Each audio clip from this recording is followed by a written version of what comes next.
সমস্যাটাই বেশি কৃষকের। সারের দাম কমলে সব সমস্যা হবে।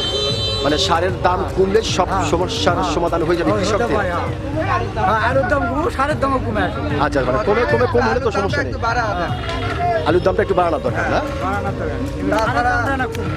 এই গ্যারেজতে মানুষরা তো মরে যায় তেল, তেল। এনাও বাঁচবো না এই যে ধরেন যে সোয়াবিনের তেলের দাম দুটো এমন এটা বাজার হলো আলু কম সোয়াবিনের তেল দামটাও বাড়া, কমে নাই, খালি বেশি হয়। শুধু বেশি হয় কিন্তু কমে না। কমে না, জি, জি, জি। বাড়ে কিন্তু কমে না। আচ্ছা, আপনি একজন সচেতন নাগরিক হিসাবে আর শুধু বাংলাদেশের নতুন সরকার, ওনার কাছে আপনি কি চাচ্ছেন বলেন? এই সার আর তেলটা, এই সার আর তেল, তেল। মানে সারের দাম একটু কমাতে এবং তেলের দামটা একটু কমাতে, তাহলে কৃষকের না, কৃষক যাইবে একটু শান্তিতে থাকতে পারবে।